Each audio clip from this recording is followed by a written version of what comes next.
It is my pleasure to introduce today's ODS webinar speaker, Roger Liddington. Roger received his Bachelor of Science in Chemistry from the University of Leeds in the UK, his doctoral degree from the University of British Columbia in Canada. He did postdoctoral work with Professor William Gerwick, Dr. Gerwick is at the Scripps Institution of Oceanography at University of California, San Diego. Roger did, I think, most of his postdoctoral work as part of the NIH-supported, Fogarty-led International Collaborative Biodiversity Group in Panama, where he was running a semi-independent marine natural products drug discovery program. And indeed, Roger, as far as I can tell, has spent his scientific research career working on natural products and looking at their effects on human and other animal biology. From 2007 to 2015, he was a faculty member in the Department of Chemistry and Biochemistry at University of California, Santa Cruz, so moving back north. Roger first came to my attention in 2014 when he received the American Society of Pharmacognosy Matt Suffness Young Investigator Award and gave the Suffness seminar at the ASP meeting that year. And I said, yes, that's amazing. He can do it. It was the beginning of the work that I think he's going to talk about today. In 2015, he moved to Simon Fraser University in Vancouver, so back to Vancouver, where he is professor of chemistry and a Tier 1 Canada Research Chair in Natural Products and High Throughput Screening. And he's going to talk about work that is being done, at least in part, through support of the NIH Carbon Program, a joint effort of the Office of Dietary Supplements and our partners at the National Center for Complementary and Integrative Health. And I'll let you finally get started, and I apologize for truncating your time, Roger. Microphone is yours. I'll stay on for a second to confirm that your sound and video are working. Sure, sounds great. Thank you very much for the introduction, Barbara, and welcome to everybody. I'm just going to get the share going here. Give me one moment.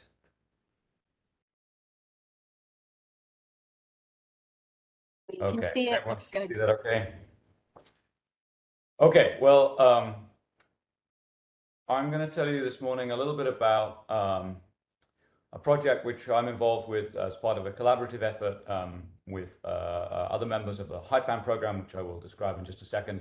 And the goal of this seminar is really to describe the development of a new tool set that we are building in order to predict and describe the chemical underpinnings of biological readouts in natural products and botanical supplements applications.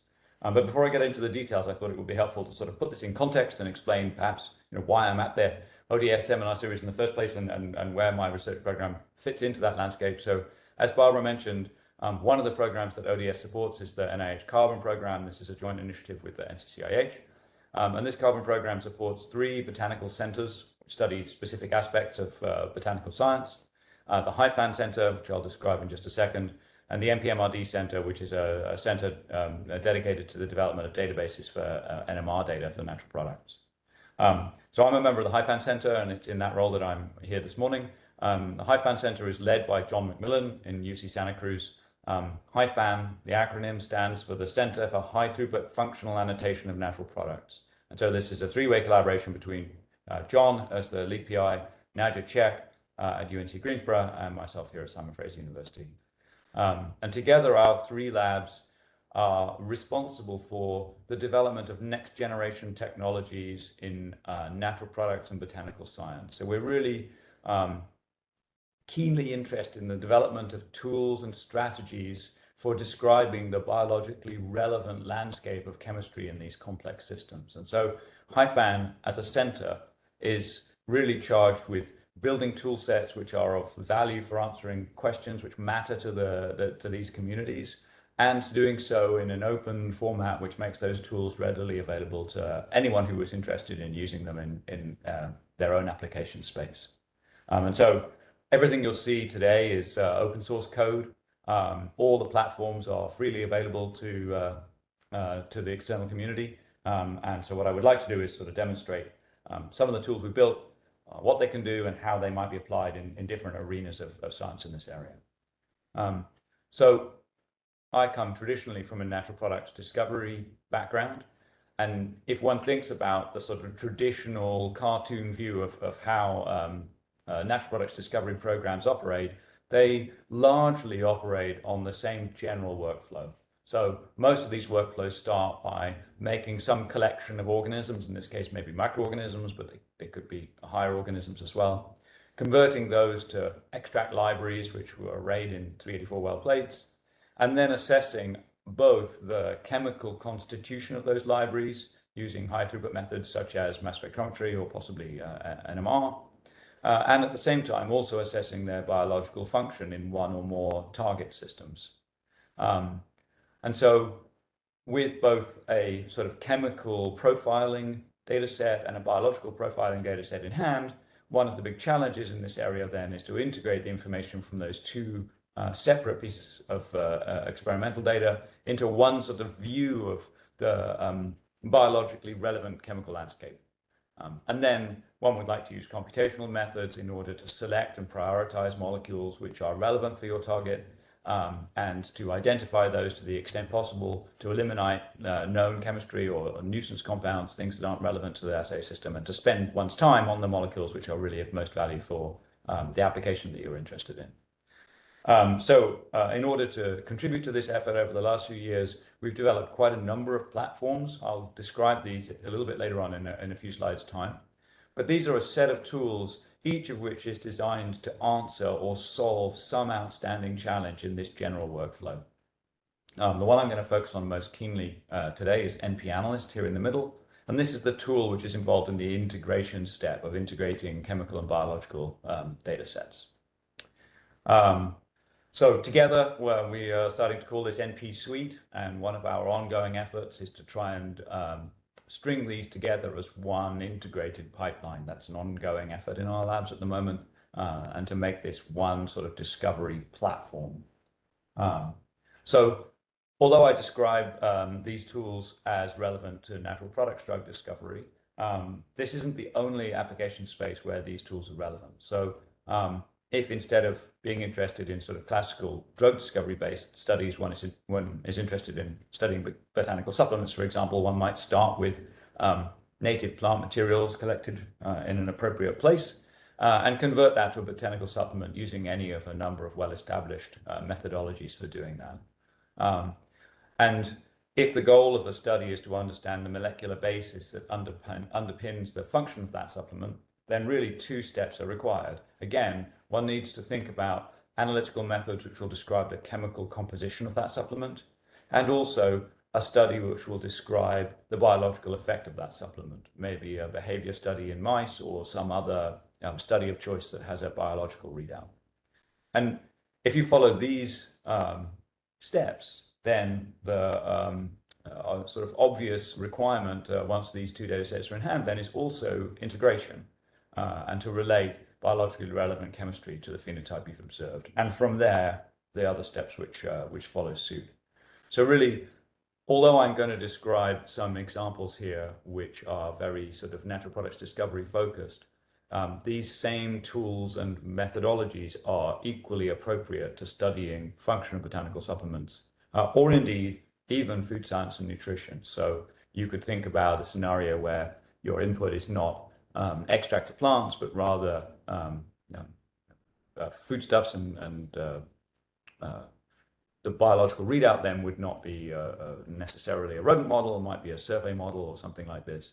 But the principles remain the same, in that if you're interested in understanding how the chemistry of food relates to sort of health and well-being, resilience, etc., these same questions apply.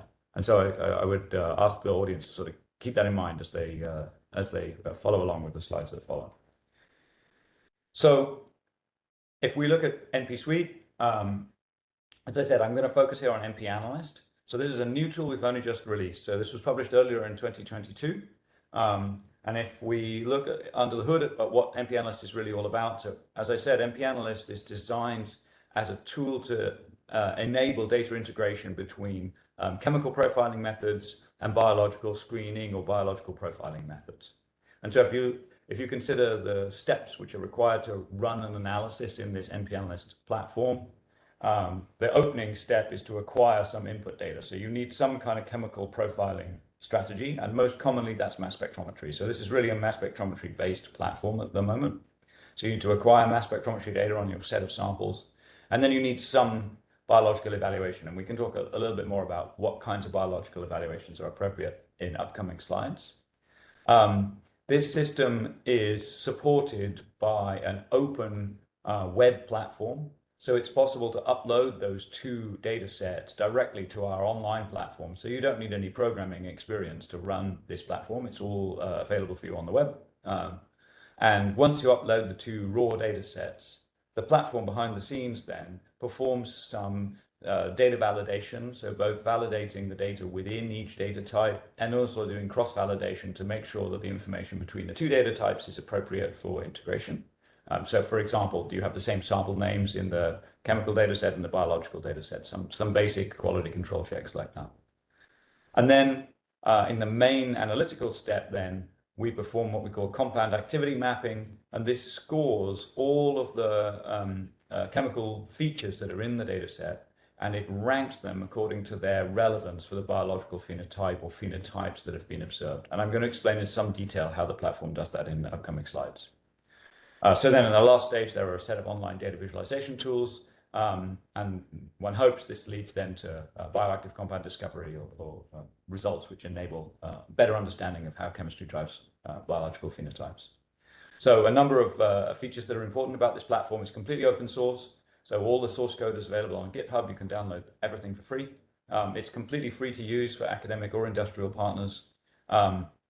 It's designed to be MS platform independent. So it's designed to use open data formats for mass spectrometry data so that you can acquire your data on any instrument.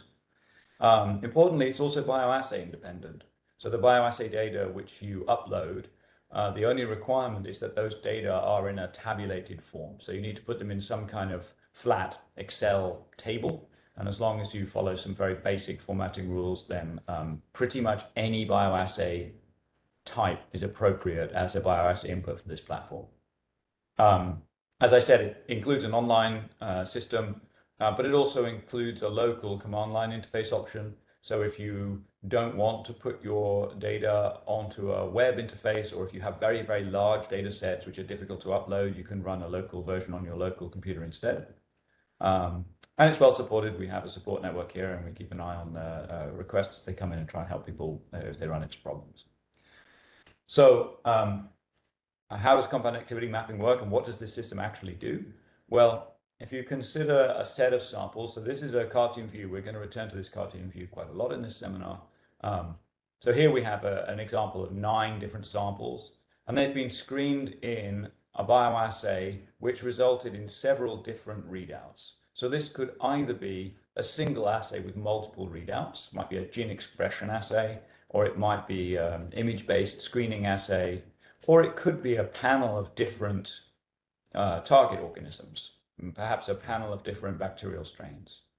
And so the bioassay data grid here then, every column is a different biological readout, every row is a different sample, and then the colors it's a heat map which is designed to sort of show the strength of the phenotype. So these data are partnered with a corresponding metabolomics data set, and this metabolomics data set is at its heart really just a presence-absence grid. So here in this second table, again, every row represents a sample, and every column here represents a different mass spectrometry feature. And if the square is gray, it says that feature is present in that sample. So this first column here, this particular mass spec feature is present in almost all the samples that were analyzed, whereas this one here, this column here is only present in sample number 2. So if you look at these data, one of the things you might notice is that there are several samples here which have got very similar looking profiles. And so one hypothesis that you can posit is that the reason that those profiles are very similar is because the active constituents are also the same or very similar between the samples. And so that's a testable hypothesis which you can examine using this NPMS platform. So if we extract just the rows for these samples which have very similar biological phenotypes, then the reduced data set looks like this. And so if the phenotype is driven by common chemistry, then we would expect the relevant molecules to be those molecules which show up consistently. So in that case, there are two candidates here which look plausible as molecules that might be responsible for that phenotype. However, one has to be very careful with a sort of simplistic presence-absence view like that, because if you look more carefully at this first example here on the left, although this molecule is present in all the instances where one sees a particular phenotype, if you look back at the main data set, you find that it's also present in quite a few cases where that phenotype is not present. So the correlation between presence, absence, and phenotype is quite poor. Whereas in the other case here, this example is only present in instances where that phenotype is also present, and therefore the priority of this feature is much higher. And so really, at its heart, what NP-Analyst is designed to do is to deprioritize molecules that are not considered relevant, prioritize those considered relevant, and present them to users in a format which makes it easy to interpret and enables downstream studies. So how do we do that precisely? Well, we do that by scoring the data in two ways. So if we go back to this sort of general view, we consider this data set on a molecular feature by feature basis. So if we consider one of these features, let's take this first column here. If we extract just the samples that this one is present in, which in this case is almost all of them. So here I've used the information about presence absence in this column to retain all the samples that it's present in. So the only sample 6 here for which it's absent is now missing in this table. We can now simply average the values through each of the columns in this filtered grid, and we get an average fingerprint for this feature for this set of assays. And what you see is in this first example, the consistency of the phenotype is not very good. And so even though some of the samples have quite strong phenotypes, the average overall phenotype is really only moderate. It's not very strong. By contrast, if we look at this second feature here, starred in blue, and we pick out just the samples that one is present in, because the consistency is very good, the average of those values is also very good. And if we sum the values from these various positions here, we get what we call an activity score, which is a measure of how of the magnitude of the phenotype on a feature by feature level. So essentially what we've done here is we've scored every MS feature that we can observe, and we've given it a sort of ranking in terms of how strong the corresponding biological phenotype is. But this is rather a simplistic view of this data set, because it could be that you end up with a situation where a molecule is present in several active fractions, but those active fractions are very different in terms of phenotype to one another. And if that were true, you might get reasonable activity scores, even though the consistency is poor. So in order to address this question of consistency, we add a second score. So if we take these two grids here, in this second scoring step, we make a square matrix here, where we consider each biological fingerprint, and we compare that against all the other biological fingerprints of samples that metabolite is found in. So again, this is a metabolite by metabolite or feature by feature calculation. So I haven't filled in the whole grid here. I just did one row in order to make things a little easier to see. So obviously on the square matrix, if you compare a sample against itself, then it gets a perfect score of 1. But if you consider, for example, sample 4, so sample 4 is a very weak phenotype. There's only one biological data point which has any reasonable activity. The rest of them are very weak. And so if you compare this against the phenotype for sample 1 here, their overlap between these phenotypes is really poor. And so the overlap score is also going to be very poor.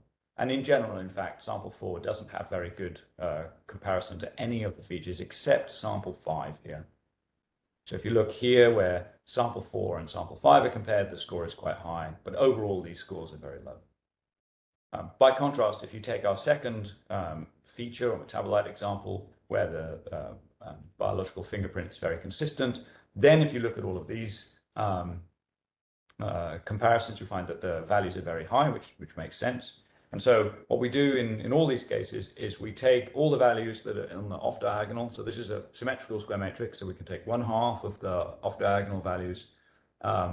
We take an average of those, and that gives us what we call a cluster score. So a cluster score tells you about how consistent the phenotype is.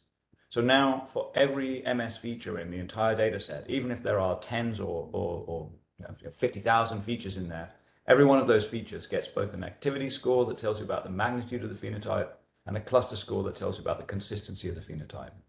And with those two scores in hand, it's possible to filter what tend to be very large metabolomics data sets down into a small number of biologically relevant and important features. So how does this play out in practice? Well, one of the things we did in developing this tool is we applied it to a reasonably large data set that we'd acquired in-house. So in this case, we took over 150 marine actinobacteria. We made just over 900 prefractions from them. So this is a simple stepwise fractionation scheme for each sample. We then ran those 900 prefractions in triplicate on the mass spectrometer. So that's 2,775 runs. And at the same time, we also screened that prefraction library against a panel of 15 different bacterial pathogens to give us an antibiotic profile across a range of gram-positive and gram-negative human pathogens. We took those data sets. So these are big data sets. It took, gosh, now I can't remember. It took 14 days or something to acquire all these data. It's a lot of MS acquisition time. And obviously this is a large number of bioassay results. We integrated the two by uploading them into the NP Analyst site. And what we get as our primary output then is this large and rather complicated looking network. So I'm going to zoom in and explain what this network looks like in a little bit more detail, what's happening here. So in this network, we've only retained MS features if they have both a strong activity score and a strong cluster score. In other words, we're only looking at that subset of features which are positively correlated with the phenotype and are present in samples that have strong phenotypes. So every square is a sample, a prefraction sample from the library, and every circle, all the colored circles, those are MS features. And so the hypothesis is that squares, samples, which are grouped together in this network, are grouped together because they are connected by related chemistry, and that related chemistry is bioactive chemistry. So we can look at that either in this sort of global overview, or if we want to, we can break this network up into communities. So there's a toggle here on the left. You can click the toggle and you get a community-centric view. And each community should be a different chemical class with potentially a different phenotype in the data set. There are lots of ways to look at these data. You can look at them in this sort of global overview. It's a very helpful way of seeing what the bioactive landscape of your sample set looks like. You can also look in a more classical sort of metabolomics viewpoint. So there's a scatter plot view. So there are several tabs in the NP Analyst in the online view. The network, it shows you the global view I just displayed. The scatter plot here shows you, as the name suggests, the scatter plot. So in this case, along the x-axis here, we have retention time. Along the y-axis, we have the M over Z, so the mass to charge ratio. And at the bottom, as is highlighted here, there are a suite of filters that you can turn on. So at the moment on the left here, you're seeing all the MS features that we can observe in the whole data set, regardless of what their scores are. And then on the right-hand side, we've filtered this and we've removed all the features that don't have reasonable activity scores. And this has reduced the number of features really dramatically. So from just shy of 10,000 in this left-hand example to 1,000 in the right-hand example. And that's 1,000 features from 925 samples. So this doesn't suggest that the samples, that we only detected 1,000 things in those 900 samples, but rather it shows that the NP Analyst platform has already strictly filtered away all the irrelevant MS features, leaving behind only those features that really matter for the physiological response, and therefore giving the end user a much clearer view of the biologically relevant chemistry. So you can manipulate your data in this view in lots of ways, and it's a dynamic online tool, so it's very easy to use. But perhaps the most interesting view of all is this last tab here, the Communities tab. So if we zoom in at the Communities level, this is showing you just the data for each community in the network. So this is telling you about all the fractions connected by related chemistry. And as a reminder, the squares tell you about samples and the circles tell you about MS features. Down here in the bottom right, this is our bioassay grid. So every column in this grid is a different bacterial pathogen, and every row is a different sample. And you can see that the majority of samples in this community, they have very, very similar biological fingerprints. And so we can use this then in order to pick out the chemistry which is driving this phenotype. So we would expect, if this is really driven by a single molecule or a family of molecules, that there ought to be very high interconnectivity between molecules and samples. And indeed, that is true. So if we look at this region of the network, if I look on the right here, I've zoomed things in a bit. So there are lots and lots and lots of samples here, all of which connect to a single MS feature. And in fact, if we hover over this in the online view, we get a pop-up window. And this tells you the mass to charge ratio of this feature. It tells you its retention time, its intensity, and it also tells you about the scores it has and which samples it's in. So this feature is a very strong candidate for being the primary driver of the biological activity of this set of samples. And it's partnered by a second feature here, which is also strongly interconnected to those set of samples. So that's very helpful because we now know a lot about the chromatographic properties of those molecules. So if we go and look at one of these samples, so we're now just looking at one particular sample. On the top here, we have a plot of all the MS features that were found in that sample by doing triplicate MS analysis. And as you would expect, these are really complicated. So these are microbial extracts. They're very complicated. If this was a botanical extract, it might be an order of magnitude more complicated still. But on the bottom here, then, I've made extracted ion chromatograms for just the masses that we care about. And you can see that that dramatically simplifies the picture in terms of the chemistry that we should consider. So we can use this information then to directly isolate some of these molecules and identify them. And that's exactly what we did in this case. So here on the left, I've got an extraction of that community. So I've just extracted the relevant region. And if we look at these target mass features, so one of them, this one here, when we purified this particular peak and identified it, we found a known macrocyclic polyene macrolactam, micromonolactam. And then if we look at this second mass here for 86, we find that this also corresponds to a molecule which is known in the literature already. But it was very straightforward, even though these are very minor constituents, it was very straightforward to isolate them because we knew where in the chromatogram to find them and at what mass we should expect to find them. One thing which was a little perplexing was that if we look at the mass 452, there are actually several peaks in here which all have the same mass. So that suggests perhaps a set of isobaric compounds. But importantly, the NP Analyst platform, it tells you not only about the mass to charge ratio of the molecule you care about, but also its retention time. So we knew that to find the biologically relevant component, we should be isolating this peak. For interest, we did also isolate another one of these peaks, which was not predicted to be bioactive, and we solved its structure. So this is a new compound, dracolactam C. It's actually a cyclization product here. It's a cyclization product of micromonolactam. And dracolactam C is completely inactive in the assay.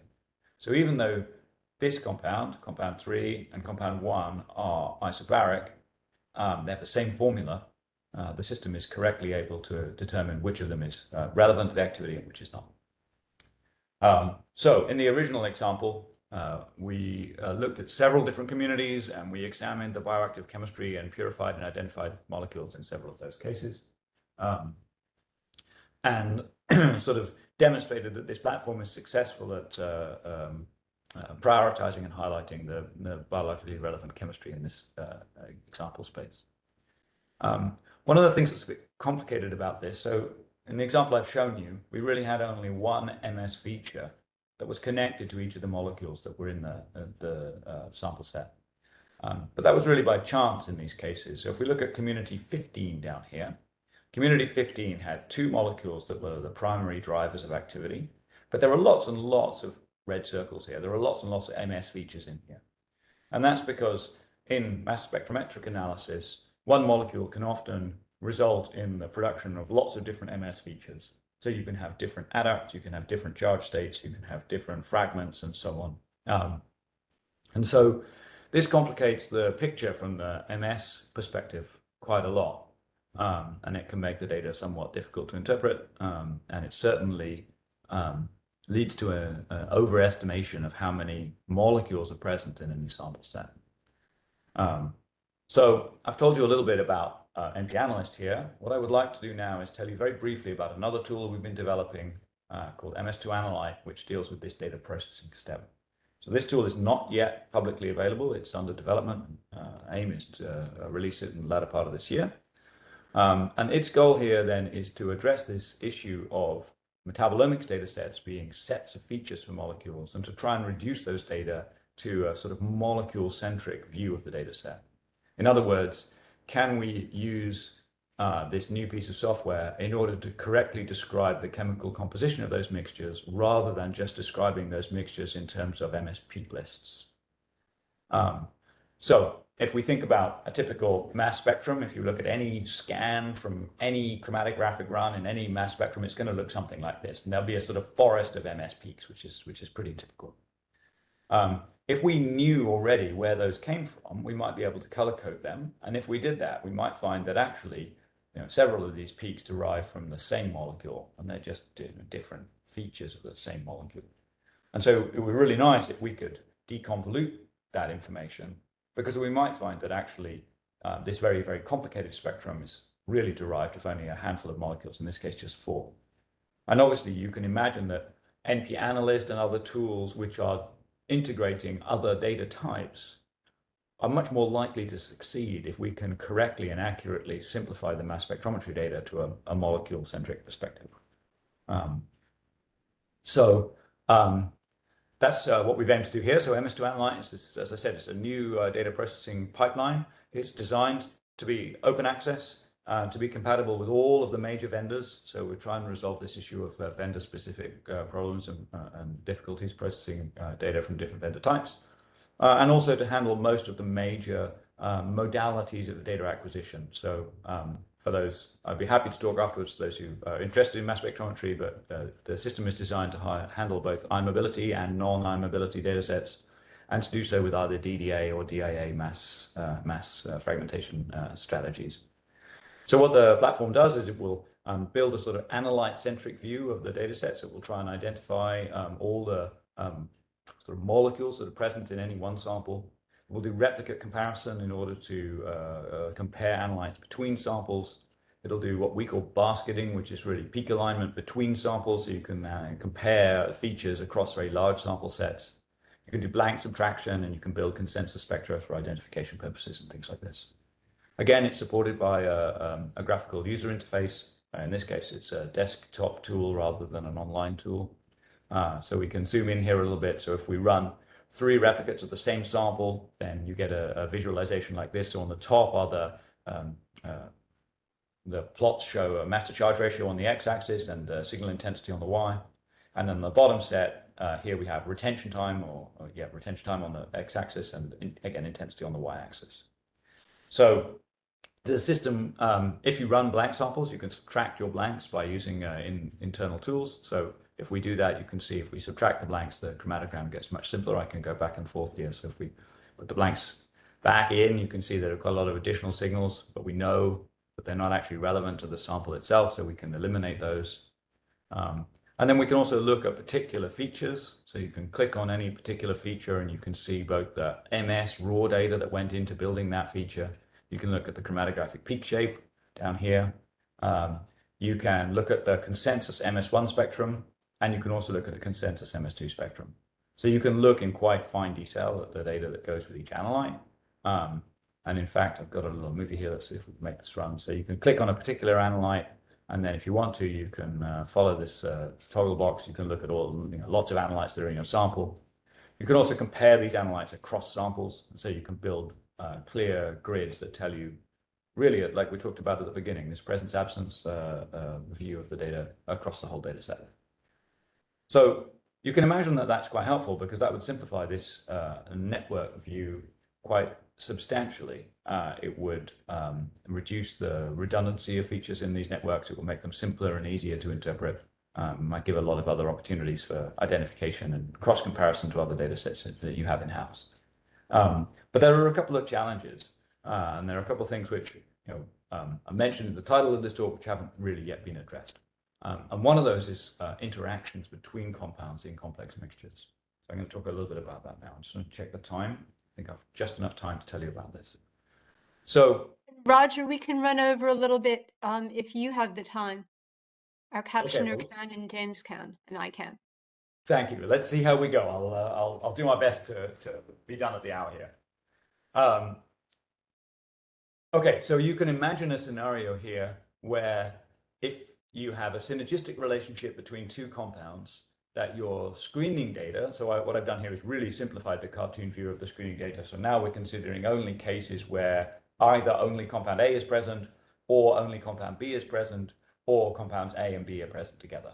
And in this cartoon view, you can see that only when you have the presence of both halves of the synergistic pair do you see a biological response.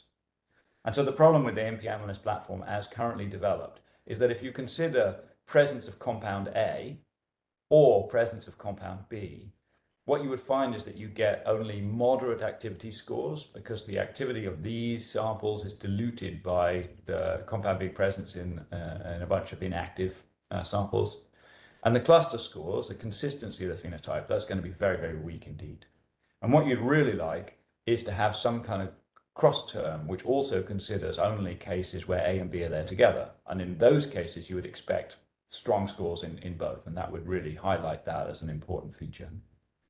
So this problem is exactly what other members of our consortium, so led by Warren Vidar down here from UNCG, who's part of Nadja Czech's group, in collaboration with Olaf Kvalheim, who's a biochemometrics statistician from Norway, that's part of our consortium as well, and assisted by others in the group. This is what they've been working on. So this is not yet published data. These data are under review at the moment. But the essential premise of this addition to the platform is that we computationally include A plus B cross terms in the analysis. So this is actually mechanistically pretty straightforward to do. So in our original NP-Analyst 1, we would consider only presence or absence of the compounds or the MS features that we see from the MS data set. But what we can do computationally is we can also add presence-absence columns for all the possible pairwise combinations of features from this original set. And we can mark whether or not those pairwise combinations are present or absent in every case. So this obviously extends the metabolomics data set substantially. But because we're then going to filter that data set based on the activity and cluster scores, it doesn't matter if this grid becomes very long because most of those pairwise combinations are going to have very, very poor relationship to particular phenotypes. And so, yes, once the study which demonstrates this is released, I think it will hopefully be of interest to the community. I think it's a really interesting prospect. We're currently actively developing NP-Analyst 2, and this is one of the features that we aim to incorporate in that new version. So it'll be a toggle that one can turn on or off, so you can decide whether you also want to consider synergistic interactions in the output. So that's one way in which this methodology is being extended. The other thing which we have to consider is that in all the examples I've shown you so far, the metabolomics data set is really presented as a presence or absence grid. So we're just using this as a hard binary filter. Either the molecule is there or it isn't there. But of course, we know that concentration has a significant effect on physiological response. And in reality, that metabolomics data is not presence-absence, but rather is relative abundance. So obviously, there is a concentration that underpins the presence of every feature in the data set. And that concentration is correlated to the intensity in the mass spec data. So there are some practical complications with that. But these are data which are very important because one would expect for biologically relevant features that if you could get an accurate measure of the concentration, that there should also be a dose response relationship between, it's not just presence or absence, but it's also, there should be a connection between the strength of the phenotype and the concentration of the analyte. And so one of the things that we are also developing is also not yet released, it'll come out in NP-Analyst 2, is a way of trying to address this issue. And the advantage of having data sets of this general type and this general structure is that we can actually build PLS models for each bioassay readout independently. So once we have relative intensity as a proxy for concentration here in the metabolomics data set, we can now start to build regression models, and we can do that on a readout by readout basis. So we would, in this case, we would build 6 different PLS models, one for each column in the bioassay data readout. And for each model, we can use selectivity ratios developed by the Czech and Kvalheim team several years ago in order to score each of the metabolite features as to its relevance for the bioactivity. So selectivity ratios are defined as the explained variance over the residual variance. And so in practical terms, what that means is you make a plot which contains all the MS features that are in your MS feature data set. And then your selectivity ratio, the strength of that ratio tells you how well correlated the presence, absence, or the concentration of that feature is with the phenotype. And so you would expect, in most cases, one or a handful of features to stand out as being the drivers of a phenotype for a particular column in the assay data. One of the innovations developed by Tim Baumeister, a postdoc in our group here, then is to take those selectivity ratio plots on a column by column basis and then transpose those data so that we can look at the selectivity ratios for each column in the bioassay data for each metabolite. So what this means now is we'll get a very detailed fingerprint of whether or not a metabolite is connected at all to the bioassay data, and also which aspects of the bioassay data it is responsible for. So this will handle issues such as 2 molecules with different mechanisms or targets being present in the same sample and each driving different aspects of the bioassay data. And this methodology is well suited to the cross-terms method, which we described in the previous slide. So it's possible to also add cross-terms to look at synergy using this same approach. So you can see that in the next generation of the NP-Analyst tool, we should be able to improve the fidelity of the predictions for individual components, and we should also be able to add the option for users to examine pairwise synergistic relationships as well. Okay, so in this webinar, really, I've told you about 2 tools. I've focused mostly on NP-Analyst and its application for integrating chemical and biological data sets. I told you very briefly about MS2Analyte as a sort of presage to the tool when it comes out later in the year. But really, these 2 tools are part of a broader ecosystem of tools that the HiFAM program and our lab are generating. And so if you're interested in these kinds of approaches, I do encourage you to have a look at some of these others. As I said, some of them are out, some of them are just about to come out, some of them are in late stage preparation. So you should see several of these appearing now in the coming months in the literature, and I encourage you to look out for them if you are interested. So the last thing then, of course, that remains is for me to thank the people who did the work. So the HiFAM program is a big and complicated collaboration, and we're very grateful to the teams in Santa Cruz and UNCG for their participation. Here on the right are all the members of my current lab, and then, of course, the various funding agencies that support this work, in particular, in this case, ODS and then CCIH. And lastly, of course, I'd like to thank you all for your attention. I'd be very happy to answer any questions. So I don't think that attendees can unmute yourselves, but please put your questions in the chat. And thank you for a fabulous talk, Roger, and my apologies especially to Roger, but to all of you for the glitch at the beginning of the webinar. I have a question while I'm waiting for questions to come, a couple of questions for you, Roger, while we're waiting for questions to come in the chat. One is in the selectivity ratio. You showed some of those bars as being negative, and I'm wondering whether that gives you a possibility of picking up inhibitory constituents in your mixtures. And the other question I was going to ask is when you are looking at contributions of multiple constituents, Is that going to be very data intensive? Is that going to be slow, or are you working on ways to make that efficient? Yes. Okay. So I'll do those in order. So yes, in principle, you can look at agonists and antagonists using this approach. Haven't really focused a great deal on that yet. But it's an interesting prospect. I think it's something that the team ought to be thinking about. I don't really have a good feeling for how common that will be in botanical sample sets. I guess we have to test that hypothesis to see. In terms of the other question about data intensive, the sort of data bloat, it's true that if you look at pairwise combinations, in principle, if you have n metabolites, then you're adding n by n additional columns to that data set. So that could get very large.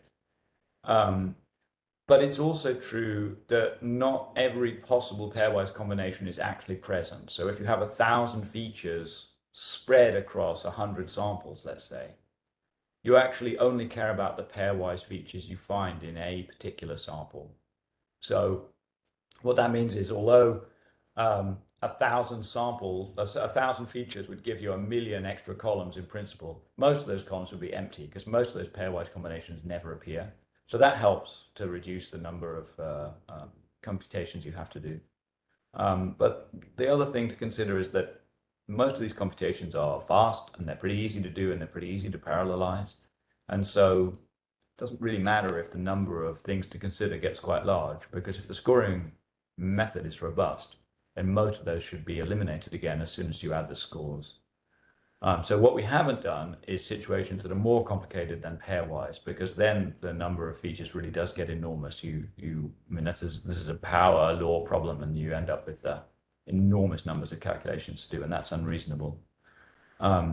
So I think one of the other aspects of this that I didn't really talk about today is that the MS2 grouping of MS features into molecules gives you quite a clean fingerprint for the mass spectrometric view of each molecule.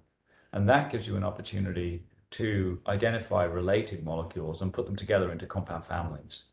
And so if you could reduce that data set still further so that you were looking at compound families rather than individual compounds, then it might be possible to do combinations that were more complicated than just pairwise combinations.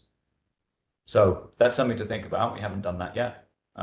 But I think you need some sort of data reduction step there if you want to look at situations with very large numbers of contributing partners.